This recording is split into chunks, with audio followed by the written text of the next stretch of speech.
വളരെ പ്രധാനപ്പെട്ട മറ്റൊരു കാര്യം ലാൻഡ് ബാങ്കാണ്. 1969 ഒക്ടോബർ 14 കാർഷിക ഭൂപരിഷ്കരണ ഭേദഗതി നിയമം കേരളം പാസാക്കിയത്. അതിൻ്റെ തുടർച്ചയിൽ അത് നടപ്പിലാക്കാൻ വേണ്ടി നടത്തിയ ശ്രമത്തിൻ്റെ ഭാഗമായി വലിയ പോരാട്ടങ്ങളും സമരങ്ങളും രക്തസാക്ഷിത്വങ്ങളും ഒക്കെ ഉണ്ടായിട്ടുണ്ട് 1970 മുതൽ. അങ്ങനെ 36 ലക്ഷത്തിലധികം കുടുംബങ്ങൾക്ക് അന്ന് 5 സെന്റ് മുതൽ 15 ഏക്കർ വരെ ഭൂമി ലഭിക്കുകയുണ്ടായി. ആ 69 കഴിഞ്ഞ് നിയമം പാസാക്കി കഴിഞ്ഞപ്പോൾ ആ ഗവൺമെൻറ് പോയി. ആ ഗവൺമെൻറ് പോയതിന് ശേഷം പിന്നെ വന്ന ഗവൺമെൻറ്റുകൾ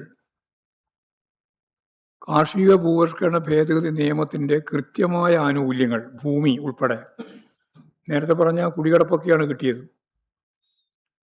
ലക്ഷക്കണക്കിന് ഭൂരഹിതരായ പട്ടികജാതി പട്ടികവർഗ വിഭാഗമുണ്ട്, ദരിദ്ര കൃഷിക്കാരുണ്ട്, കർഷക തൊഴിലാളികളുണ്ട്.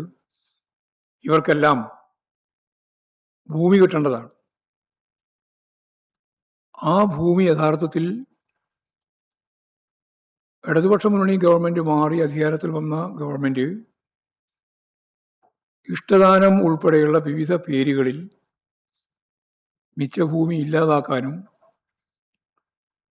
അന്നത്തെ ജന്മിമാരുൾപ്പെടെയുള്ള ഭൂപ്രഭുക്കന്മാർ അന്നു മുതലേ കേസിൽപ്പെട്ട് ഉൾപ്പെടുത്തി നിൽക്കുകയും ചെയ്യുന്ന ഭൂമി ഉൾപ്പെടെ സാധാരണക്കാരായ ഈ പാവപ്പെട്ട മനുഷ്യർക്ക് നൽകുന്നതാണ് ഭൂപരിഷ്കരണത്തിൻ്റെ തുടർച്ചയിൽ വേണ്ടത്. ഒരിഞ്ച് ഭൂമിയില്ലാത്ത പട്ടികവർഗ വിഭാഗമുണ്ട്. ഇടതുപക്ഷ മുന്നണി ഗവൺമെൻറ് പറഞ്ഞിരുന്നത് അവർക്ക് 1 ഏക്കർ ഭൂമി വീതം കൊടുക്കുമെന്നാണ്. കുറേ കൊടുക്കാനായി, കുറേ കൊടുക്കാനായിട്ടില്ല. അപ്പോൾ അത്തരം ഗവൺമെൻറ്റിൻ്റെ കയ്യിലേക്ക് വരുന്ന ഭൂമികളെല്ലാം